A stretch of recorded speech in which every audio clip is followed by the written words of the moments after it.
L'abus du silence. Le silence négatif. Le silence destructeur. Le silence utilisé comme instrument de manipulation et de mépris. De nos jours, cet abus est pratiqué abondamment, régulièrement, et au vu de tous, malheureusement, dans certains cas. Alors l'abus du silence, il est très pratique, n'est-ce pas? Parce qu'il ne se voit pas, si ce n'est par la personne intéressée. J'allais dire, le ou la destinataire de notre silence. Oui, il est très pratique. C'est une forme de violence passive. Elle ne fait pas de bruit. Ah, ça, j'allais dire, c'est pas bien.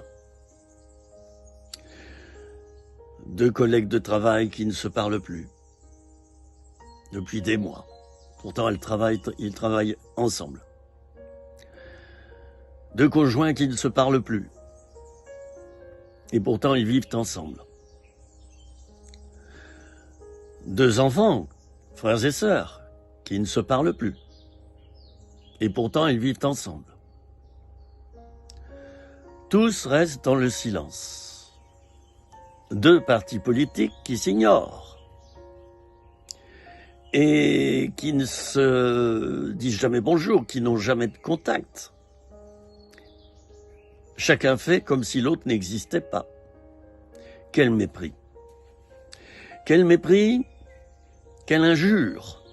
L'abus du silence, mes amis, c'est une injure. Sauf qu'on ne dit pas un mot que je ne prononcerai pas. On ne dit pas cela à l'autre. Mais on fait comme s'il n'existait pas. On le supprime, on le raye. En l'ignorant, il n'existe pas. Ainsi, deux personnes peuvent se croiser dans la rue. Chacun regarde ailleurs. On fait comme si la personne n'existait pas. On reste indifférent. Je t'aime pas, tu m'as blessé, ou t'es quelqu'un d'épouvantable. Je t'ignore, je te supprime. Je te supprime de ma vie, je te supprime du monde entier. Tu n'existes plus pour moi, je te méprise. Quand on méprise quelqu'un, il y a deux manières de faire. Soit on va le taper, ou l'injurier verbalement, soit on l'ignore. Et moi je dis que cette manière de rester indifférent et d'ignorer l'autre, c'est pire. C'est pire que de dire à l'autre en face et avec colère ce qu'on pense de lui. Il vaut mieux que ça sorte quelquefois. Il faut crever l'abcès. Quelquefois, ça fait du bien. On dit à quelqu'un ses quatre vérités. Et puis, après, on parlemente, on discute. On essaie de s'accorder quand même. Ça fait du bien. On a vidé les antécédents. Et on continue à rester en relation. Alors, il y a plusieurs manières d'utiliser cet abus du silence, et je vais vous en parler.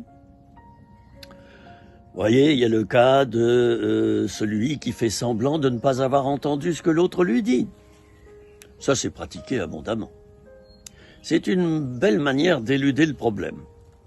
On fait semblant de ne pas avoir entendu. L'autre attend la réponse. On a changé déjà de sujet. On est ailleurs. Et puis, il y a aussi une forme d'abus du silence quand on est dans un groupe, par exemple, et on discute avec le groupe, on regarde et on écoute tous ceux qu'on aime bien, mais ceux qu'on n'aime pas, et ceux qu'on méprise, on ne les regarde jamais, on ne leur parle jamais, on ne répond jamais à leurs propos. Ça, c'est l'abus du silence, mais commis au niveau communautaire. Parce que bien sûr, cet abus peut se produire quand on est seul à seul avec quelqu'un, ou en groupe. Quand c'est en groupe, j'allais dire que c'est encore plus violent. Parce que la personne qui subit l'abus du silence se sent rejetée. Alors, il y a d'autres manières de faire. Répondre sans tenir compte de ce que l'autre a dit, je viens de l'évoquer. Ne plus parler à un proche